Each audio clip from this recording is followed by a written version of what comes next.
Bonjour et bienvenue dans cette nouvelle vidéo. J'ai traîné vraiment avant de pouvoir vous faire des toutes nouvelles vidéos. Je m'en excuse, je dois vous avouer que je suis débordée. Donc avec mes deux activités, j'ai donc une activité de community manager et je forme les entrepreneurs à mieux communiquer sur les réseaux sociaux.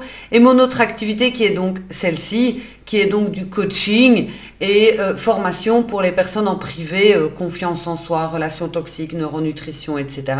Et je vous avoue que je suis un peu débordée. J'ai énormément, enfin vous êtes très nombreux à prendre rendez-vous, donc déjà un grand merci. Et j'ai eu un peu de mal à me remettre à faire des vidéos. Donc voilà, chose promise, chose due. Aujourd'hui, nous allons donc parler d'un sujet encore par rapport aux manipulateurs, manipulatrices. C'est prêcher le faux pour avoir le vrai. Et prêcher le faux pour avoir le vrai, c'est quelque chose qui est extrêmement épuisant quand on est en relation avec une personne parce que on sait plus trop quoi dire, on sait plus trop quoi répondre et le cerveau, et ça je vais vous l'expliquer, le cerveau il bug complètement parce qu'à un moment donné il sait plus trop quoi bien. En tous les cas, je tiens toujours à vous remercier, vous êtes de plus en plus nombreux à vous abonner, donc ça me fait toujours plaisir. Et petit rappel, parce que vous le notez beaucoup dans les commentaires, pour avoir un rendez-vous en privé avec moi. Il y a donc le lien dans la description. Ce lien dans la description, vous allez choisir soit 30 minutes en mode rapide, express, dépannage, entre guillemets, ou soit 1 heure de coaching, que ce soit par Zoom ou que ce soit en présentiel, donc dans mon cabinet. Également dans la description, vous allez trouver un lien pour télécharger une série de vidéos totalement gratuites pour sortir des relations toxiques. Donc, je vous y invite grandement à cliquer et donc à vous inscrire. Alors, la thématique du jour, comme je vous l'ai dit, c'est prêcher le faux pour avoir le vrai. C'est une énorme technique de manipulation. Même si on la voit arriver à 15 millions de kilomètres, on ne peut pas s'empêcher d'être super mal à l'aise par rapport à ça. Je vais vous donner donc des exemples. Vous êtes parti faire les courses. Vous êtes parti faire les courses et vous avez rencontré une amie dans le magasin, dans le supermarché. Et vous avez papoté un petit peu. Donc vous avez papoté un petit peu, c'était agréable, vous vous êtes revus, et blablabla, 5 minutes, 10 minutes, 15 minutes. Allez, je te laisse parce que je dois continuer mes courses. J'ai encore beaucoup de choses à faire à la maison. Vous reprenez votre voiture, vous êtes de bonne humeur parce que vous avez revu une personne que vous appréciez. Vous rentrez à la maison.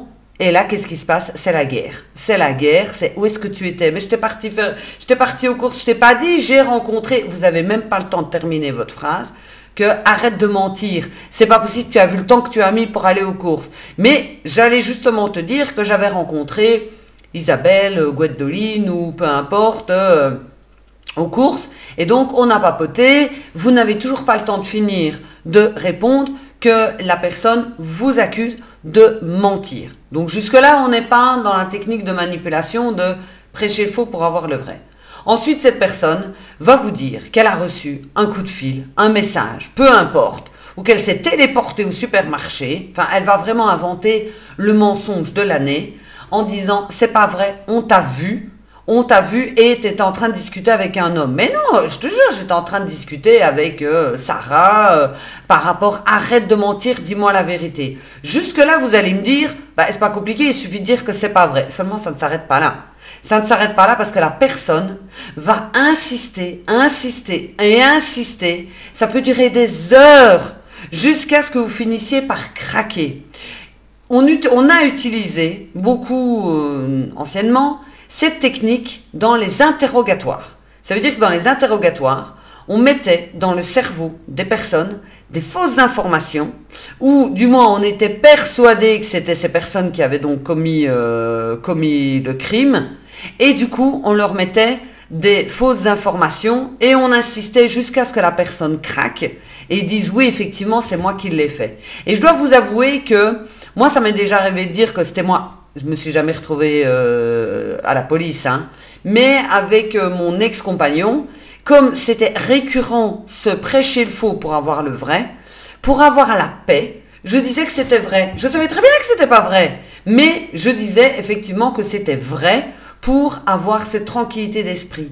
Et donc du coup, et je le savais, et tu mens. Donc je devais inventer par la suite une autre réalité, qui n'était pas la réalité, pour en fait satisfaire l'ego de cette personne. Elle sait très bien qu'elle ment. Elle sait très bien qu'elle a pas reçu de message et que... Mais cette personne veut tellement savoir la vérité, qu'au lieu de dire, tiens, t'en as mis un temps pour aller aux courses, ben oui, j'ai croisé Sarah, on a papoté, ah, comment va-t-elle? Oh, écoute, ça lui va, machin. Ça se termine là, il n'y a rien de compliqué en fait. Non, ces personnes-là ont tellement peur que vous les trompiez, que vous leur cachiez quelque chose, que vous ayez été à un autre endroit, que au lieu de vous dire, écoute, voilà, moi j'ai peur de te perdre, etc., elles vont utiliser cette fameuse technique de manipulation, de prêcher le faux pour avoir le vrai. Maintenant, ça pourrait être aussi une personne qui va aller demander à une personne tierce. Donc, ça peut être par exemple un parent qui va aller demander à un enfant, si vous êtes séparés par exemple, la personne toxique, homme ou femme, va aller demander aux enfants en disant, voilà, écoute, je suis au courant, imaginons que c'est la femme qui est toxique, qui parle à son enfant, écoute, je suis au courant, ton père m'a dit qu'il avait quelqu'un, donc tu peux me le dire. Le papa n'a absolument rien dit du tout. Donc la personne qui en plus a cette figure d'autorité par rapport à l'enfant, va donc amener ce truc par-dessus en mode, déjà je suis ton parent, ne me mens pas, et en plus de ça, donc vraiment le truc complètement taré, et en plus de ça, je raconte un mensonge, je prêche le faux pour que tu me dises la vérité. Donc si jamais l'enfant était au courant, par exemple, que le papa avait quelqu'un, mais que le papa lui a dit, écoute, ne dis rien parce que sinon maman va péter un plomb, mais l'enfant peut se retrouver à dire, ah bon, papa te l'a dit, voilà. Ou bien peut-être qu'en fait, le papa n'a absolument pas une nouvelle compagne et que c'est l'ex-compagne manipulatrice qui cherche vraiment à savoir ce qui se passe. Ce genre de manipulation, on peut la retrouver aussi au niveau du travail. Au niveau du travail, j'ai eu le cas d'ailleurs dernièrement. J'ai eu le cas, c'est pour ça d'ailleurs que j'ai donné mon préavis. J'ai eu le cas parce que on a caché, en fait on m'a dit tu dois faire des heures supplémentaires parce que tu as fait une erreur de facturation, et quand je regarde il n'y a pas d'erreur de facturation. Et donc en fait sous couvert d'une excuse qui n'existe absolument pas, prêcher le faux pour obtenir quelque chose, eh bien en fait sur le coup, moi je me suis retrouvée, peut-être effectivement que j'ai fait une erreur de facturation, ça arrive à tout le monde, et je regarde mon facturier et qu'est-ce que je vois?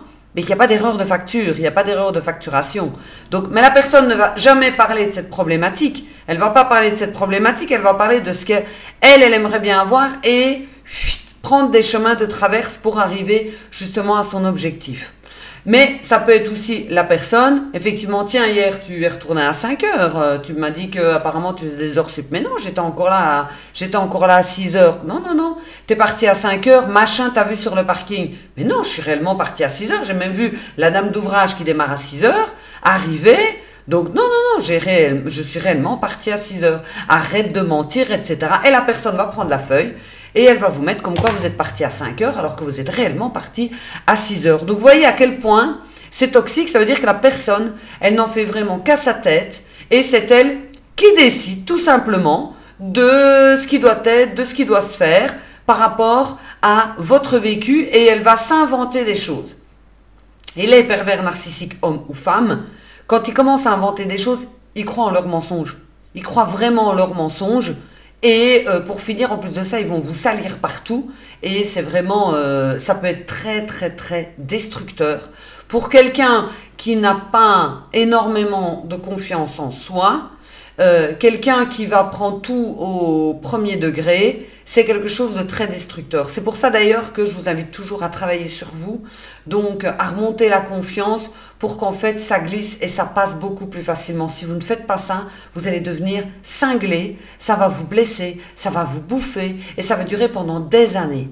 Donc je vous redonne un exemple à quel point ça peut être destructeur. Vous allez peut-être trouver ça marrant d'ailleurs.